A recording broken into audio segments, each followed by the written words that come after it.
अस्सलामुअलैकुम everyone, welcome back to Pearls of Life. बाकी दिनों की तरह मेरा आज का दिन भी काफ़ी बिजी है और ऑनेस्टली कभी कभी लगता है कि घर की सफाई ख़त्म ही नहीं होती। उफ, एक काम कंप्लीट करो दूसरा ऑलरेडी वेट कर रहा होता है। तो आज मैंने डिसाइड किया कि रेगुलर क्लीनिंग के साथ साथ किचन की थोड़ी सी डीप क्लीनिंग भी कर ली जाए। और हकीकत भी यही है, किचन घर का वो हिस्सा है जो सबसे ज्यादा यूज होता है और सबसे जल्दी मेसी भी हो जाता है। कभी ऑयल स्टैंड्स, कभी कैबिनेट्स, कभी शेल्फ्स और कभी वो कॉर्नर जहां हम सोचते हैं कि चलो ये कल साफ कर लूंगी और फिर वो कल 2 हफ्ते के बाद ही आता है। आज का मिशन सिंपल है, किचन को फ्रेश, क्लीन और ऑर्गेनाइज्ड फील करवाना। लेकिन क्लीनिंग स्टार्ट करने से पहले एक बात जो शायद हर हाउसवाइफ रिलेट करे, हम औरतें अक्सर कहती हैं कि हम थक गई हैं, बॉडी टायर्ड है, मूड ऑफ है, एनर्जी भी नहीं है और फिर हम खुद को लेजी समझने लगती हैं। जबकि रियलिटी ये है कि लेजी हम नहीं होती, बल्कि कभी कभी हम सिर्फ मेंटली ओवरलोडेड होती हैं। घर के काम, बच्चों की जिम्मेदारी, मील प्लानिंग, बजट, फैमिली की फिक्र, ये सब चीजें दिमाग के बैकग्राउंड में 24/7 चल रही होती हैं। और सच बात यह है कि घर वालों को सिर्फ साफ घर नजर आता है, लेकिन उसके पीछे चलने वाली इनविजिबल वर्क लिस्ट किसी को नजर नहीं आती। खैर, किचन को पैम्पर करने के साथ साथ बात करेंगे क्यों अक्सर औरतें खुद को टायर्ड, स्ट्रेस और बोझल महसूस करती हैं।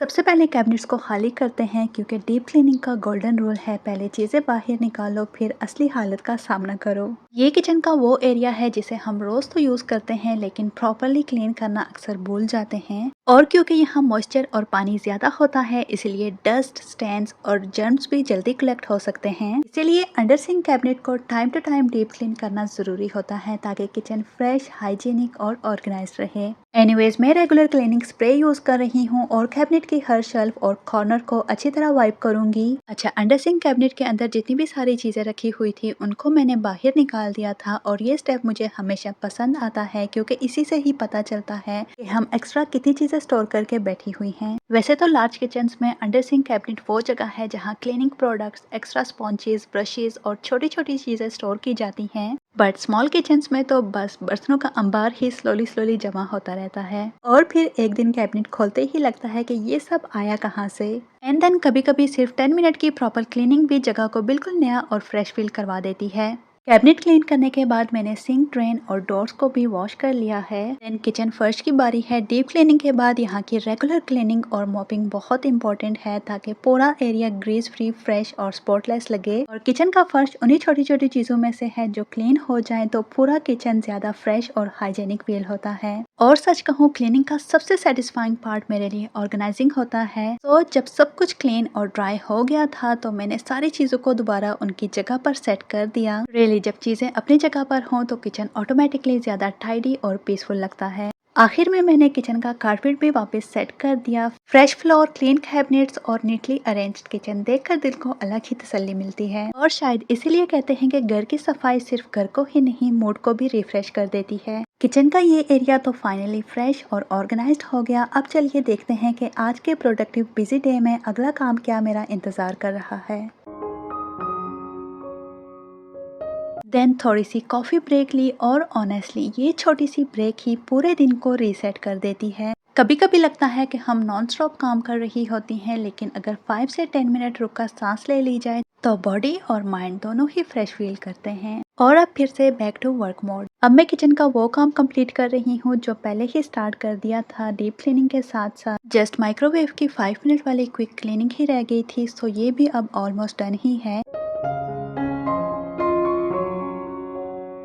डीप क्लीनिंग के साथ साथ जो भी कपड़ों का साइकिल चल रहा था उनको भी अब मैंने वॉशिंग मशीन से निकाल कर ड्राइंग के लिए लगा दिया है। अच्छा, मेरी हैबिट है कि मैं कभी भी कपड़ों को डिले नहीं करती, क्योंकि अगर एक दफ़ा स्किप हो जाए ना तो पूरी रूटीन ही डिस्टर्ब हो जाती है। इसलिए कभी कभी क्लीनिंग और कुकिंग के बीच में लॉन्ड्री भी साथ साथ हैंडल होती ही रहती है। और आई एम श्योर ऐसी ही मल्टीटास्किंग हर एक हाउसवाइफ की रियल रूटीन होती है। देन मैंने रूम की तरफ मूव किया। सबसे पहले रूम टाइडी अप किया, बेड सेट किया, चीजें अपनी जगह पर सेट की और जो चीजें भी क्लटर थी उनको क्लियर कर दिया। उसके बाद वैक्यूम टाइम। और ऑनेस्टली वैक्यूमिंग का अपना ही सेटिस्फेक्शन होता है। जब कारपेट क्लीन होना तो पूरा घर ही लाइटर फील होता है। रूम को सिंपल और क्लीन रखना दिमाग को भी काम रखता है। एंड देन अयान को भी फ्रेशन अप कर दिया। उसको फ्रेश रखना, उसकी रूटीन, उसकी चीज़ें सेट करना और दिन को वापस ट्रैक पर लाना भी पार्ट ऑफ द डे है। और ये सब चीज़ें मिलकर ही एक मदर का रियल बिहाइंड द सीन्स बनाती हैं, जो कैमरा पे रिकॉर्डेड नहीं होती लेकिन दिन का सबसे इम्पोर्टेंट पार्ट होता है। डेली रूटीन को मैनेज करना, हर चीज़ को बैलेंस करना और ये सब चीज़ें एक हाउसवाइफ के दिन का इनविजिबल लेकिन नॉन स्टॉप रनिंग पार्ट होता है। सच में घर चलाना सिर्फ काम नहीं होता, ये एक फुल टाइम सिस्टम होता है जिसमें हर चीज़ को बैलेंस करना हमारी लाइफ का मकसद है।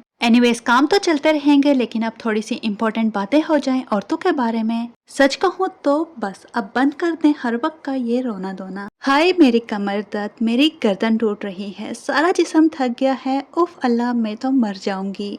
ये कुछ ऐसी बातें हैं जो सुनने में तो नॉर्मल लगती हैं लेकिन सुन सुनकर कान पक चुके हैं। ऐसी बातों के पीछे एक बहुत बड़ा कड़वा सच छुपा होता है। ऑनेस्टली स्पीकिंग, मैं ये बात किसी लड़ाई करने के मूड में नहीं कर रही, बल्कि एक बड़ी सिस्टर की तरह थोड़ा प्यार और थोड़ा रियलिटी चेक के साथ करूंगी। सच ये है कि अक्सर हमारी बॉडी प्रॉब्लम्स अचानक नहीं बनाती, वो स्लोली स्लोली सिग्नल दे रही होती है, बस हम इग्नोर करती रहती हैं। और जब बॉडी फाइनली स्टॉप करने पर मजबूर हो जाती है तो बस हम कहती हैं कि मैं बहुत थक गई हूँ। मेरी प्यारी बहनों, याद रखें आपकी सेहत आपके घर की बुनियाद है। लेकिन अब थोड़ा ऑनेस्टली सोचिए, क्या हम अपनी हेल्थ को वैल्यू दे रही हैं या बस लापरवाही ही दिखा रही हैं? मेरी प्यारी बहनों, अगर आप चाहती हैं कि आपका बुढ़ापा बिस्तर पर ना गुजरे तो आज से ही ये तब्दीलियां लानी शुरू कर दें। पुअर डाइट यानी गलत रूटीन ईटिंग। चाय और बिस्किट से दिन स्टार्ट करना या बच्चों का बचा हुआ खाना खाना, ये सिर्फ स्टमक फिल करता है, बॉडी को स्ट्रेंथ नहीं देता। आपकी बोन्स, मसल्स और एनर्जी को प्रोटीन, विटामिन्स और प्रॉपर न्यूट्रिशन की जरूरत होती है। सिंपल रूल पेट को भरना नहीं, बॉडी को नरिश करना है। ब्रेकफास्ट को हेल्दी बनाएं, एग्स, योगर्ट, मिल्क और फ्रूट्स को अपनी ग़िज़ा का हिस्सा बनाएं। बिलीव मी, ये आपके लिए कपड़ों की शॉपिंग से ज्यादा जरूरी इन्वेस्टमेंट है। डिहाइड्रेशन, पानी की कमी। हम काम में इतना बिजी हो जाती हैं कि हम पानी पीना ही भूल जाती हैं। लेकिन याद रखें, मसल्स और जॉइंट्स पानी के बगैर स्टिफ हो जाते हैं। इसी वजह से बॉडी में झंझनाहट, पेन और वीकनेस फील होती है। सिंपल हैबिट रखें, अपने पास बोतल रखें और रिमाइंडर लगाएं। 8 to 10 glass of water daily intake करें। विटामिन डी और कैल्शियम डेफिशिएंसी। अक्सर घरों के अंदर ज्यादा टाइम गुजारने की वजह से विटामिन डी लो हो जाता है। इससे बोन्स वीक, बॉडी पेन और फटीग स्टार्ट होता है। अगर पेन कांस्टेंट है तो चेकअप जरूर करवाएं, सप्लीमेंट्स लें और अपनी हड्डियों पर रहम करें। रेस्ट को इग्नोर करना। सबसे बड़ी प्रॉब्लम हम औरतों में यही है कि हम सब रेस्ट को लेजीनेस समझ लेती हैं। लेकिन ट्रुथ ये है कि rest is equal to repair, no rest is equal to break down. Body को भी रिचार्ज चाहिए होता है, जस्ट लाइक मोबाइल। मेरी एक फ्रेंड ने बहुत प्यारी बात कही थी, मशीन भी थक जाती है और उसे भी ब्रेक चाहिए होता है। तो हम औरतें तो फिर भी इंसान हैं, कब तक बिना रुके और बिना थके काम करती रहेंगी। फिजिकल एक्टिविटीज की कमी सिर्फ घर के काम, मूवमेंट नहीं होते। बॉडी को प्रॉपर स्ट्रेचिंग, वॉकिंग या फिर लाइट एक्सरसाइज चाहिए होती है, वरना मसल्स टाइट और वीक हो जाते हैं। और एक इम्पॉर्टेंट बात, हम औरतें अक्सर सबका ख्याल रखती हैं, घर, हस्बैंड, बच्चे, रूटीन, लेकिन अपने आप को लास्ट वैल्यू बना देती हैं। और जब बॉडी आंसर देना बंद कर देती है तो हम शॉक होती हैं। लेकिन बॉडी एकदम से नहीं टूटती, वो पहले छोटी छोटी वार्निंग्स देती है। इसीलिए आज का सिंपल मैसेज ये है, अपनी हेल्थ को इग्नोर मत करें, अपने आप को गिल्ट के बगैर रेस्ट दें और अपनी बॉडी को सुनना सीखें, क्योंकि एक हेल्थी वुमेन ही अपने आप को ट्रूली हैंडल कर सकती है। और ऑनेस्टली ये सब अना नहीं है, ये सब बेसिक सेल्फ रिस्पेक्ट है। सुना तो होगा ना, जान है तो जहान है। एनीवेज, इवनिंग हो चुकी है और मैं कुछ रीफिलिंग और रीस्टॉकिंग कर रही हूँ। मसाले, ग्रोसरीज और डेली यूज की चीजें जब अपनी जगह पर प्रॉपर ऑर्गेनाइज्ड हों तो किचन भी ज्यादा फंक्शनल लगता है और काम भी आसान हो जाते हैं। अच्छा, मुझे रीफिलिंग और रीऑर्गेनाइजिंग काफी सेटिस्फाइंग लगती है। अच्छा, किचन में ऐसी बहुत सी छोटी छोटी चीजें होती हैं जो स्लोली स्लोली मेसी होना शुरू हो जाती हैं और पता भी नहीं चलता। अभी भी कुछ ऐसा ही था। मेरे पास एक्वेरियम स्टोन्स बचे हुए थे जिन्हें मैं फ्यूचर में किसी DIY या डेकोरेशन पर्पस के लिए यूज कर सकती हूँ। तो इन्हें वेस्ट करने के बजाय मैंने सिंपली गार्बेज बैग में सिक्योर नोट लगा के सेव कर लिए हैं। मुझे लगता है हर चीज को फेंकना जरूरी नहीं होता, कुछ चीजें फ्यूचर में काम आ जाती हैं।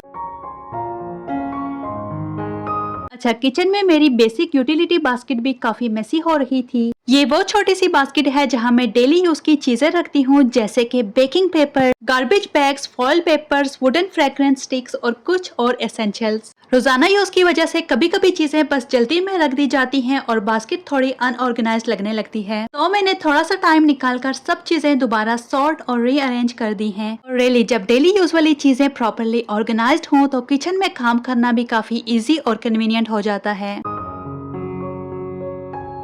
आखिर में मैंने अपने क्लीनिंग स्प्रे भी रिफिल कर लिए हैं। ये भी उन कामों में से है जो ज्यादा टाइम नहीं लेता, लेकिन जब जरूरत के वक्त बोतल खाली मिले ना तो बहुत ही गुस्सा आता है। और शायद होम मेकिंग की ब्यूटी भी इसी में है कि छोटी छोटी चीजें मिलकर घर को ज्यादा फंक्शनल, ऑर्गेनाइज्ड और पीसफुल बनाती हैं। हर काम बड़ा नहीं होता, लेकिन हर छोटा काम मिलकर घर को स्मूथली चलाने में अपना रोल जरूर अदा करता है। एनीवेज, मैं अपनी रीफिलिंग और रीस्टॉकिंग कंप्लीट करूंगी और एक बार फिर से किचन को क्लीन करूंगी। किचन को अगर दिन में 1000 बार भी क्लीन कर लो ना तो फिर भी कुछ ना कुछ बर्तन सिंक में आ ही जाते हैं। कभी किसी ने चाय का कप रख दिया, कभी किसी ने स्नैक की प्लेट्स और कभी खाना बनाने के बाद विल नेवर एंडिंग डिशेज। खैर कोई बात नहीं, यही तो एक चलते हुए घर की निशानी होती है। सो आई होप आपको मेरा ये प्रोडक्टिव डे व्लॉग पसंद आया होगा। अल्लाह पाक आप सबको सेहत, सुकून और खुशियाँ अता फरमाए। टेक केयर एंड अल्लाह हाफिज।